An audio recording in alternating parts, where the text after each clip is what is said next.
Hi, Sonny Savage here, and it's time for yet another episode of Alpha Male Mindsets. In this episode, we're going to cover 5 hacks to burn stubborn body fat. Now, for those of you who have the attention span to stay throughout the entire video, I'm going to give you a special bonus tip on how to combine 3 or more of these life hacks to lose body fat, but that's only for the people who have the patience to follow through the whole video. So, without further ado, the first tip to lose stubborn body fat. Now, yes, I get it. I'm not a fitness model, but I have come a long way in my personal journey. When I started my personal fitness journey, I was almost 400 pounds. Today I clock in at about 290, which is not where I want to be. I'm shooting for about 230. For my height, that would be a good weight. So I'm definitely well on my way. And these are the tricks and tips that I used to aid with my progress. Now, disclaimer. If you're just shoving candy bars down your gullet and you're going to Chinese food buffets every single day, don't expect to see any of these tips to help you. Yeah. You gotta put the candy bars down, my dude. They're not going to just magically evaporate because you start applying some of these tricks, okay? These things are supplements. They help, but they don't fix the problem. So, the first tip, green tea. Green tea has a multitude of benefits when it comes to losing weight, one of which is caffeine. Caffeine has been proven to be an aid when it comes to burning fat. It helps you get more energy when you're exercising. It helps oxidize fat, and also there's something in it called catechins, and catechins stimulate fat cells to release their energy, so they shrink. And also, some scientists have concluded that they also restrict blood flow from excess fat cells, forcing the fat cells to die off. So what people don't really understand about fat is not exactly like this strange buttery substance that just kind of lives under your skin. Fat is actually an organ. I don't really want to get too much into that because that's going to be a deep dive that's not necessary for this video. But basically, even if you empty the fat cells, if you don't remove them, they can get filled back up again. See what I mean? So, the next tip. Well, yeah, let me cover this a little bit more as far as the green tea before we jump to the next one. Now, green tea is very beneficial. To get the maximum benefit from green tea, you want to drink anywhere between, I would say, 3 to 5 cups a day. That's definitely safe. Now, if you're very sensitive to caffeine, you might want to just kind of listen to your body on this one. But because there is caffeine in green tea, but roughly about half of what you find in your average cup of coffee. So 3 to 5 cups a day, unless you have some kind of health condition that restricts you from drinking caffeine, you should be fine. Now, I'm going to leave some more links in the description to explain a bit more about how these things work if you need more information. Or just leave a comment in the comment section below and ask a question, and I will most likely answer it. So, next tip. The next tip I have for losing weight is meditation. Now, this might be kind of strange. You might be thinking, well, how could doing nothing help with fat loss? Well, meditation is not actually doing nothing. Meditation has been proven to reduce stress. And why is that so important? Stress, even if you are sticking to your diet 100%, can actually sabotage your weight loss goals. How does that work? Well, there is a hormone called cortisol. Cortisol is basically a fight or flight hormone that stimulates certain parts of the body, like excess cells. I'm not exactly sure how it works. My doctor explained it to me once. But basically, it gives you like a boost of glucose so you can run away from a wild animal or something like that.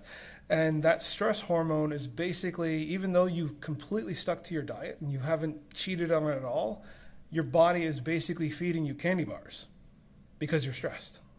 So by meditating, it will lower your levels of cortisol. And if your levels of cortisol are lower, then you can start to burn fat. Because so long as there is glucose in your system, you're not going to be able to access your fat reserves. There's a little more of an explanation of why that is. Basically, So long as there's insulin in your system, you can't lose fat. Your body needs the insulin to be at a very low state in order for you to access energy in your fat cells. So meditation, it's really, really good for supplementing with your fat loss. I'm going to leave a couple links in the description as far as meditation apps that I use. I used to use Calm, but they recently kind of like hiked the price as far as what they would give for free.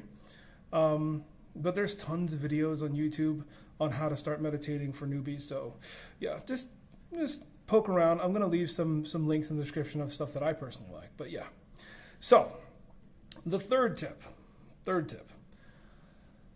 apple cider vinegar. Yeah.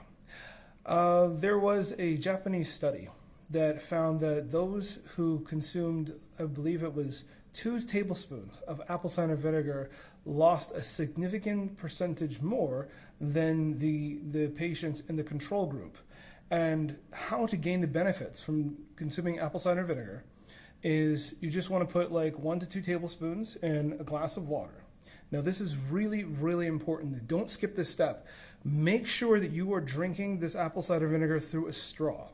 Why is that important? Because apple cider vinegar, or vinegar in general, is an acid and it will rot your teeth.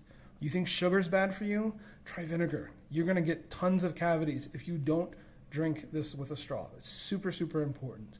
So the technique to make sure that you don't get any of this vinegar on your teeth is you want to get the straw as close to the back of your tongue without gagging, and then just drink. But you want to also wash your mouth out with water after you're done, just to be on the safe side. But apple cider vinegar, 2 tablespoons before you go to bed, does wonders. Next tip. Now, so far we've covered green tea, we've covered meditation, apple cider vinegar. The next tip is protein. You need to consume more protein. Now, if you're a vegetarian, there's tons of viable means of boosting your protein take. But what I found most effective and just most convenient is just supplementing what I currently eat with a little bit of protein powder.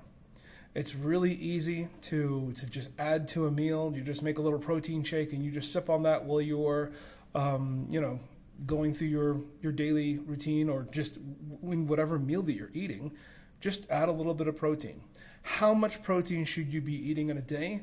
The general rule of thumb is anywhere between 1 gram for every pound of 1 gram for every pound that you weigh, or 2 grams for every kilo that you weigh. Like, more or less. Like, it's a general rule of thumb. But yeah, that's been most effective for me as far as what that means as far as scoops of protein, depending on the quality of the protein powder that you get. Most protein powders have, for 3 scoops, for example, you get like roughly 77 grams of protein. So yeah, if you just like drink 3 scoops a day, like spread throughout, depending on how big you are, that should give you a nice little boost to weight loss. How exactly that helps with weight loss, I'm not entirely sure. I'm not a scientist. I just know that it works. There is a really great book that was written about this by Tim Ferriss called The 4-Hour Body, and he goes into really in-depth detail as far as like how protein helps with fat loss and all this other kind of stuff. But, like I said, I'm not a scientist and I don't pretend to be one on the internet. Okay? But yeah, add more protein to your diet and try and up your protein a little bit in every meal that you consume. It will definitely help boost your metabolism and make your body work a little harder to get those nutrients. So, the 5th and final tip is cold exposure. Now, I want you to stop thinking about fat like it's some type of just viscous jelly that just lives in your body, right? You need to see it as like miniature batteries. It stores energy for you. And without going too much into like how thermodynamics works, basically energy in, energy out. One way that energy can leave your body is through heat. Heat is energy. So how do you use cold exposure to your advantage when it comes to losing weight? Well, there is something called brown fat. Most of your body fat is what is called yellow fat, but brown fat is located here around like the upper chest and upper back, right? Now, some people take this to the extreme and they do cold exposure like jogging with like no shirt on during the winter or ice baths or like crazy shit like that. I don't recommend that. I think that that could be potentially dangerous. A much safer and a more efficient way to go about this. Some people even say, well, cold showers can work, and yes, cold showers do work. But what I found to be more convenient and maybe a little more effective than just cold showers is you create an ice pack and you just put it on your chest, right, for about 10 minutes. And then you refill the ice pack with fresh ice, and then you put it on your upper back for about 10 minutes, and then you're done. What this will do is it will stimulate the brown fat cells in your upper body, upper chest and upper back, and that when that brown fat is stimulated, it's going to stimulate your yellow fat cells. So start releasing energy to boost up your body temperature. Neat trick, huh? So for those of you who sticked all the way to the end of the program, the end of this episode, here's your special bonus tip. If you want to really ramp up and combine a couple of these techniques together, this is what I would do. You should brew some green tea and let it cool. So it's like iced green tea, right? And then you keep it in your fridge overnight. The first thing you do in the morning, you drink the green tea. And that gives you like a nice little boost because you're rapidly cooling down your body, which is going to give you that cold exposure benefit. Also, you're getting the benefits of green tea on top of that. And there has also been some other studies saying that consuming or drinking water right as you wake up, within 30 minutes of waking, also helps boost the metabolism and aids with fat loss. So this is all I have for you in this video. Thank you very much for watching. If you made it this far into the video, give the video a like. It helps the channel to grow. And if you're not already subscribed, subscribe. And if you have any questions or you have some ideas for other topics you would like me to cover in another video, just leave a comment below. I'll catch you later.